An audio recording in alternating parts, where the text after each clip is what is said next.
Hi all, hope you've been staying safe and well.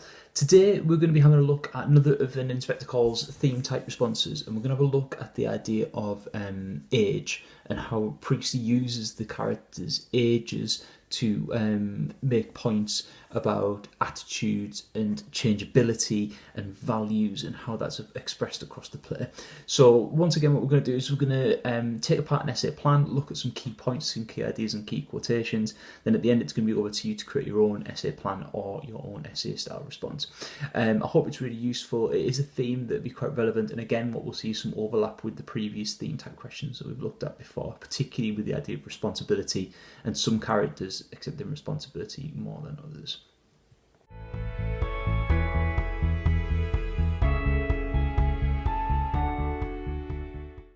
Okay, so when we're looking at the theme of age, what we've got to remember is we're concentrating particularly on characters, and essentially what we're looking at is the division that Priestley creates between two sets of characters. We have the older generation, which is Mr. and Mrs. Burling, and then the younger generation, which is Eric and Sheila, and then we have this sort of middle generation, which is Gerald, and whether he fits into the younger generation or the older generation. And ultimately, by the end of the play, what we see is he chooses to align himself more with the older generation than the younger generation. So what we're going to look through our essay plan is essentially within our 4 points we're going to have 2 paragraphs which are going to consider the older generation and 2 paragraphs which will consider the younger generation, looking at particularly the way they start the play and the way they end the play, what changes, if any, take place across the play, and how the older and the younger generations react to the knowledge that they're given by the inspector.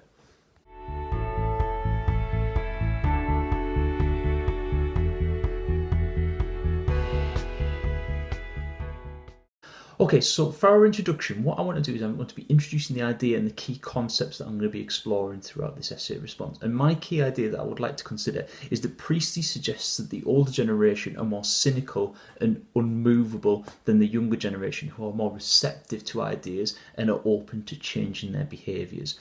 Now, some key vocabulary that I put around this, the notes here, we have the idea of prejudice, that the older generation are more prejudiced potentially and have more difficulty accepting other people and other circumstances. There's pessimistic, that we could view Priestley's views as quite pessimistic and how people are inability to accept change. We have optimism, that sometimes you can feel a little bit optimistic in the way that certain characters respond and react to the message of the inspector.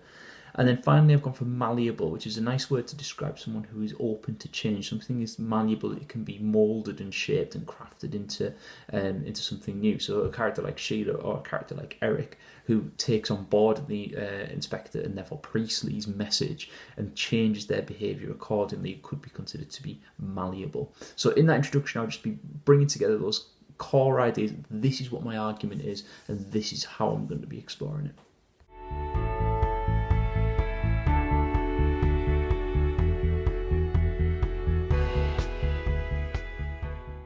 So my first point I would like to explore for my actual essay response is that the older generation feel that their opinions are the most valid and they need to be heard. So initially we're really considering Mr. Berlin here because we could talk about his important speeches at the start of the play, and we can utilise that to explore how he sees his opinion as the most valid and the one that people should be listening to. So for example, we have phrases like, "Just listen here, Eric," this imperative phrase commanding Eric to listen to him so that he takes control and command of the situation. We have his prophecies, he's described as portentous in the stage directions, and that's a really good way of describing him, where we have someone who is describing the Titanic as unsinkable, absolutely unsinkable. And again, we can link in ideas of dramatic irony here, that as an audience we're well aware that the Titanic sank. We have the Germans don't want war. Again, dramatic irony, that we as an audience are very much aware that this was building up to the First World War, set in 1912. So we have this prelude to war. The arrogance of Mr. Berlin and his sheer pig-headedness comes across here. His complete and utter disregard for other people's choices and other people's opinions is important.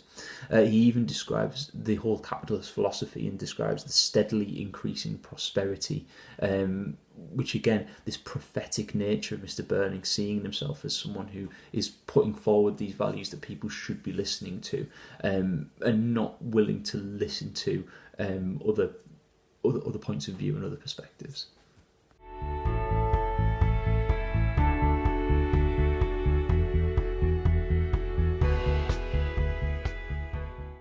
Okay, my second point is looking at the younger generation. And at the start of the play, the younger generation initially appear very sheltered, very mollycoddled, very naive about the wider world. In particular, Eric and Sheila, as the Burlings have sheltered them and taken away any sort of responsibility from them, so they are not aware of the wider world and their role within it. So we have quotations like Eric at the start of the play, "Sorry, I just suddenly felt I had to laugh," as if everything's a big joke to him, and Sheila responds with, "You're squiffy." So we have this sort of childish language, if you like, and childish behaviours. We have Sheila's own language towards her mother and father. We have mummy and daddy, which alters throughout the play and changes and becomes more mature and more receptive. We have Sheila's description in her stage direction that she's rather pleased with life. The fact that she's not being exposed to the cruelty of the world and the difficult decisions that we might have to make about responsibility. And likewise, I put in the first question that Sheila asks the inspector when she finds out about the young girl's death is, was she young, pretty? So we have Sheila's obsession with physical looks, and rather than people, and rather than the emotions associated with that. So we have this naivety by these characters at the start of the play that is setting them up as childlike, as if the younger generation appears as if they are uncaring, but partially because of the naivety. They don't know any better because they've been sheltered from it by their parents.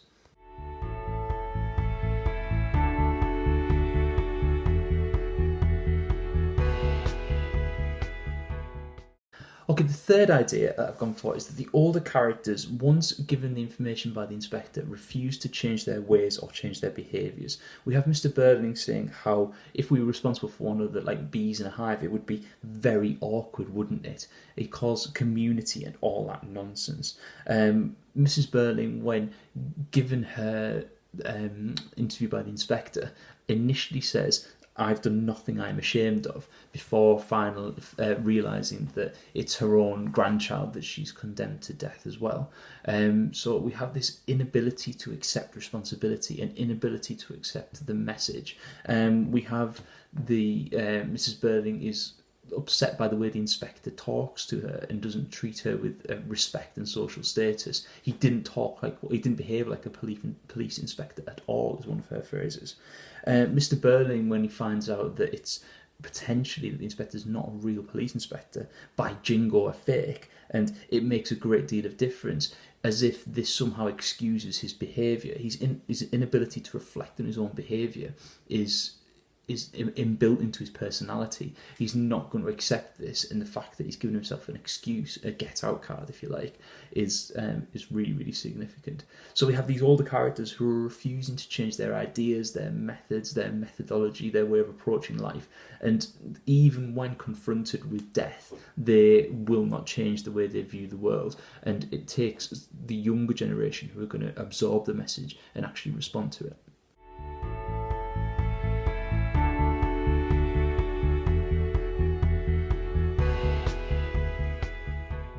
And that leads us nicely on to point 4, which is that the younger generation take on board the inspector's message, and therefore Priestley's message about social change and social responsibility, and actually put some actions into place. They're going to take the message and actually respond to it. They're going to change the ways that they behave and their values and their ideas.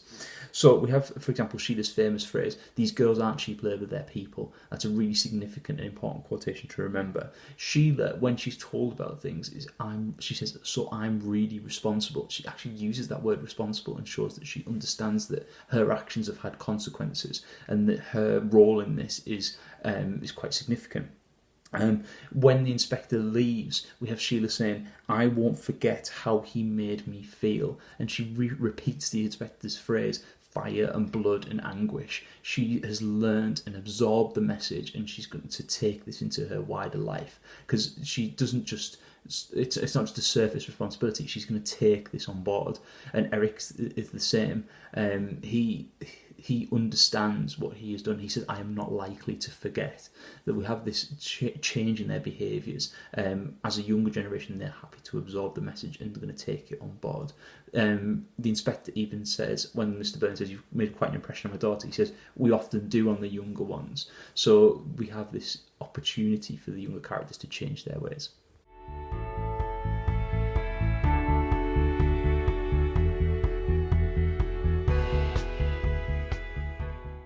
Okay, so finally, the conclusion, to wrap everything up and to tie up all our ideas. Priestley sees some optimism for the future in the younger generation. He doesn't see this as a completely hopeless case. He sees some people who are willing to accept responsibility and to change their ways and their behaviour. At the end, Mr. Burling assesses Sheila and Eric and says, look at them, the famous younger generation. What Priestley's actually doing for us as an audience here is showing, look, these are the good people. These are the people who are going to take us into the future. These are the people who are going to be able to make any of these big social changes. Look at Mr. Burling, how ridiculous and how immovable he is. He ends the play with, an inspector is on his way to ask us some questions. So Mr. Burling's type, his character, are not going to get away with this. They are going to, there's no excuses for them. They're going to be challenged. They are going to be taught a lesson in fire and blood and anguish. We have the characters accepting their role and their responsibility and saying it doesn't alter the fact that we all helped to kill her. Sheila reflects Priestley's message and shows that sense of the future, that the younger generation are going to be more responsible. There's going to be a change in the way that society has to work, bringing forward Priestley's socialist message.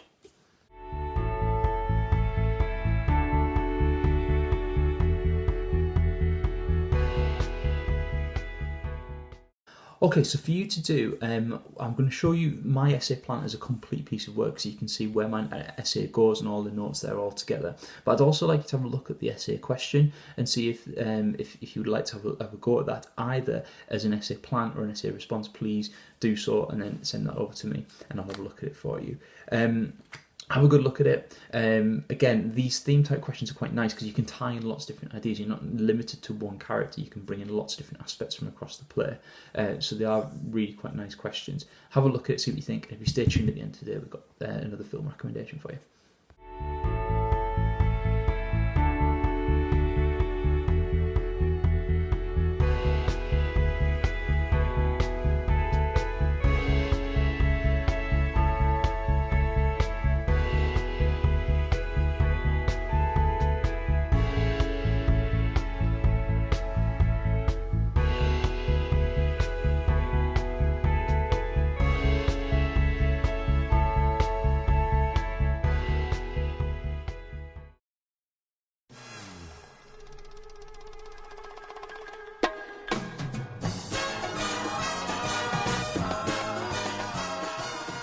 Okay, today's film recommendation, I've gone for a 1970s classic, and I've gone for a Robert De Niro one, who's one of my favourite actors. I've gone for Taxi Driver. Now, this is a really interesting look into the psyche of someone who's on the very edge of society, who's been rejected and a bit of a non-conformist. It's got some fantastic sequences in it. There's some really powerful ones where he's standing in front of the mirror and preparing himself to go into battle, and the famous "You Talking to Me" is a really, really intense sequence. Very, very interesting film, really interesting in the way it's shot and the way that it develops into this one character's psyche. So check it out. Next time we were going to have a look at another potential theme question for Inspector Calls, and then we might potentially have a look at some further character study. So until then, take care and make sure you stay safe.